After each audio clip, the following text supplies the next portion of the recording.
मेरी तरफ से 7 सलाम, एहतराम और मुबारकबाद। इसके लिए इंडिया को मुबारकबाद पेश करता हूं, मोदी जी को भी, तो उनकी पब्लिक को भी, और खुशकिस्मत है वो लोग जिनको मोदी मिला हुआ है। We would take Narendra Modi over President Trump any day over this. This right here, it's Modi all day. We need Modi. जरा देखिए कि हमारा लीडर चाइनीज प्रेसिडेंट से कैसे मिल रहा है और इंडियन प्राइम मिनिस्टर की सूरत अहवाल क्या है। ये हमारे वाला मांगत जो शेरवानी पहनकर इंतहाई कलमजी लगता है, कम से कम शेरवानी ना पहनने दें उसे।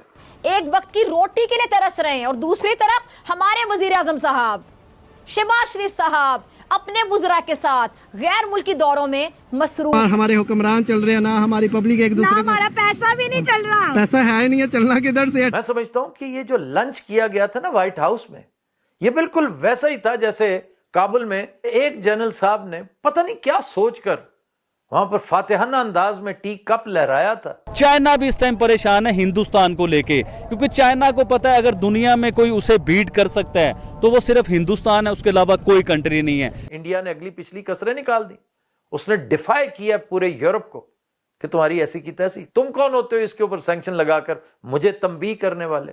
मैं पहले भी पेट्रोल लेता था रशिया का, अब भी लेता। जय हिंद दोस्तों, स्वागत है आपका आपके चैनल जय भारत में।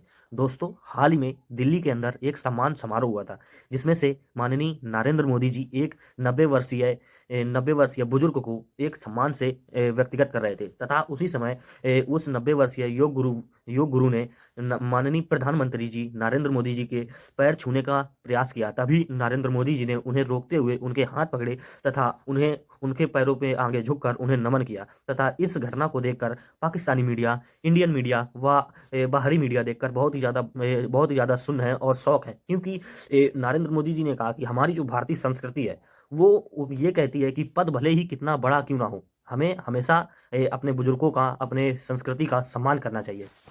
तो इतना डाउन टू अर्थ देख पाकिस्तान भी बहुत हैरान दिखाई दे रहा है। पाकिस्तान मीडिया चर्चा कर रहा है कि देखो इतने बड़े ओहदे पर होकर भी कैसे वो 90 वर्षीय बुजुर्ग के लिए खुद झुक गए और उन्हें पुरस्कार दिया, फिर उन्होंने आगे बढ़कर उन्हें व्हील चेयर पर भी बिठाया। असली भारतीय संस्कृति यही है। दिल्ली में एक कार्यक्रम के दौरान एक बेहद भावुक पल देखने को मिला जब 90 वर्षीय बुजुर्ग योग गुरु को सम्मानित किया जा रहा था तो उन्होंने अचानक प्राइम मिनिस्टर नरेंद्र मोदी के पैर छूने के लिए खुद को नीचे झुका लिया, लेकिन अगले ही पल जो हुआ उसने सबका दिल जीत लिया। प्राइम मिनिस्टर मोदी ने न केवल उन्हें तुरंत रोका बल्कि खुद झुककर उन बुजुर्ग गुरु को नमन किया और असीम सम्मान दिखाया। यह वीडियो सिर्फ एक घटना ही नहीं बल्कि भारतीय संस्कृति का वो आईना जो सिखाता है कि पद कितना भी बड़ा क्यों ना हो, बड़ों का सम्मान सबसे ऊपर होता है। देखिए, इंडिया को यूएन ही नहीं दे रहा, पूरी दुनिया इंपॉर्टेंट देता है और उन्हें देना पड़ेगा, उनकी मजबूरी है दुनिया की, क्योंकि हिंदुस्तान 5वीं बड़ी इकॉनमी से तीसरी इकॉनमी का सफ़र तय किया और तीसरी इकॉनमी तक तकरीबन वो पहुंच चुका हुआ है हिंदुस्तान।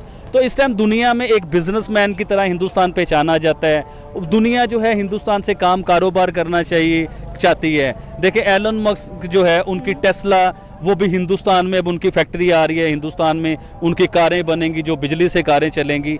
इसी तरह आईफोन हिंदुस्तान में बनता है। दुनिया की टॉप की इंडस्ट्रीज हिंदुस्तान में आ चुकी हुई हैं। आईटी जो है वो हिंदुस्तान एक्सपोर्ट करता है पूरी दुनिया को, तो दुनिया की मजबूरी बन चुकी हुई है। इवन के चाइना, जिस चाइना को हम लोग बड़ा समझते थे कि दुनिया की सबसे बड़ी इकॉनमी है, पहले नंबर की इकॉनमी है, चाइना भी इस टाइम परेशान है हिंदुस्तान को लेके, क्योंकि चाइना को पता है अगर दुनिया में कोई उसे बीट कर सकता है तो वो सिर्फ हिंदुस्तान है, उसके अलावा कोई कंट्री नहीं है। चाइना भी घुटने टेक चुका हुआ है हिंदुस्तान के आगे। आपको याद होगा लद्दाख में कितना बड़ा मामला चल रहा है हिंदुस्तान का और चाइना कितनी जंग का मामला है, कितनी जगह का मसला है। तो उस जगह पे भी हिंदुस्तान अपने घुटने टेकता हुआ नजर आ रहा है और हिंदुस्तान के साथ वो जो है ना चाइना घुटने टेकता हुआ नजर आ रहा है हिंदुस्तान के साथ दोस्ती करने के लिए।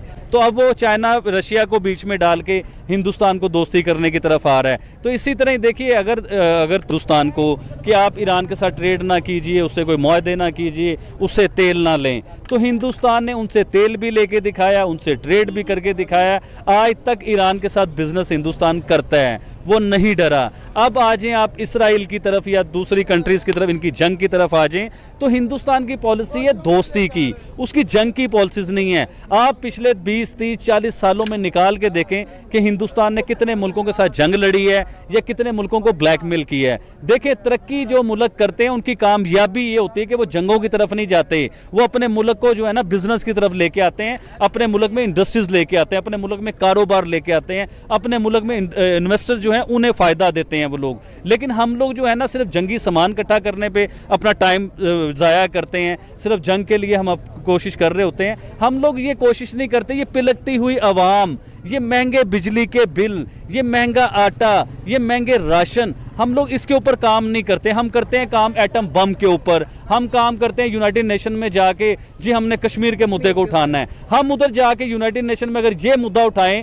पूरी दुनिया चाइना को दुनिया की फर्स्ट इकोनॉमी बने रहना है तो उसे हिंदुस्तान के साथ बनानी पड़ेगी, क्योंकि इस टाइम अमेरिका भी हिंदुस्तान को पूरी सपोर्ट कर रहा है, यूरोप भी पूरी सपोर्ट कर रहा है, रशिया भी सपोर्ट कर रहा है। ये आप ये देखिए, अरब अमारात जो मुस्लिम कंट्रीज हैं वो भी सारे हिंदुस्तान को सपोर्ट कर रहे हैं। कोई आपको पाकिस्तान को सपोर्ट करते हुए बहुत कम कंट्रियां नजर आएंगी। तो हिंदुस्तान इन स्पोर्ट्स की वजह से तो हिंदुस्तान एक स्ट्रॉन्ग कंट्री बन चुका है, स्ट्रॉन्ग पावर बन चुका है, दुनिया की बड़ी इकोनॉमी बन चुका है, दुनिया की हर चीज उधर बनाई जा रही है। मैडम बिल्कुल आपकी ये बात ठीक है। अगला सवाल मैं आपसे ये करूंगी, क्या लगता है आपको कि जिस तरह से भारत है वो फलस्तीन को भी सपोर्ट करता है, वो इसराइल को भी सपोर्ट करता है, तो ये जो स्पोर्ट्समैनशिप का एक हमें नजर आ रहा है जज्बा, ये कहाँ तक लेकर जाएगा भारत? क्योंकि भारत डिप्लोमेटिक वेज बहुत अच्छे बनाता है। एक्चुअली भारत की ना कुछ पॉलिसीज हैं जो जिन्हें कहा जाता है बड़ी आउटस्टैंडिंग किस्म की पॉलिसीज हैं। देखिए, मैं आपको इसराइल की बात पे बाद में लेके आता हूँ, पहले हम चलते हैं रशिया की तरफ। रशिया से जब तेल के मामलात हुए, अमेरिका ने आंखें दिखाई हिंदुस्तान को, लेकिन हिंदुस्तान नहीं डरा, उसने तेल लेके दिखाया, अपने लोगों को फायदा दिया। उसके बाद आप चले जाएं ईरान की तरफ, ईरान के लिए भी अमेरिका ने आंखें दिखाई। दुनिया के 200-250 से ज्यादा मुल्क के वजीर आजम उन जगहों पे मौजूद हैं। तो उधर जाके हम अगर ये मुद्दा उठाएं कि पाकिस्तान में बिजली की शॉर्टेज है, पाकिस्तान में आटे की शॉर्टेज है, पाकिस्तान तरक्की नहीं कर पा रहा है, पाकिस्तान इकोनॉमी वाइज जमीन पे आ चुका हुआ है, हम उधर जाके कश्मीर की बात करते हैं। हिंदुस्तान उधर जाके बात करता है इकोनॉमी की बात करता है, हिंदुस्तान उधर जाके बात करता है चांद पे जाने की बातें करता है, हिंदुस्तान उधर खड़ा होकर बात करता है आईटी की बात करता है, हिंदुस्तान बात करता है हमने अपने लोगों को कहां से कहां पहुंचा दिया, हिंदुस्तान ये बात करता है। हिंदुस्तान बात ये करता है कि हम 5वीं बड़ी इकोनॉमी है, हमने 3री बड़ी इकोनॉमी कैसे बनना है, वो यूनाइटेड नेशन में जाके ये बात करता है। हमारे ज़हन में आप पिछले 5-6 टूर आप पाकिस्तान के निकालें यूनाइटेड नेशन के, जो हमारे वजीर आजम यूनाइटेड नेशन में गए उन्होंने क्या किया, चाहे वो इमरान खान हो, चाहे वो नवाज शरीफ हो, चाहे वो शहबाज शरीफ हो, चाहे वो शाहिद खाकान अब्बासी हो, कोई भी वजीर आजम आप निकाल के देख लीजिए,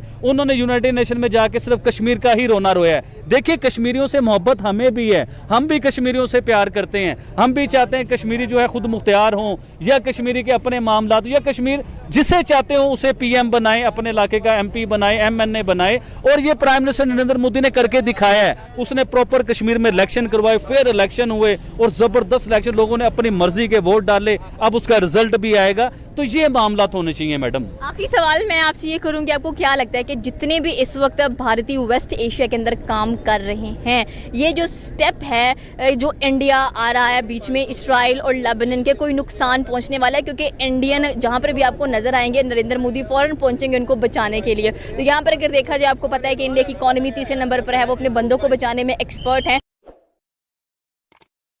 आई होप आपने वीडियो में एंजॉय किया होगा। तो ऐसे ही वीडियो देखने के लिए सब्सक्राइब कीजिए जय भारत चैनल को।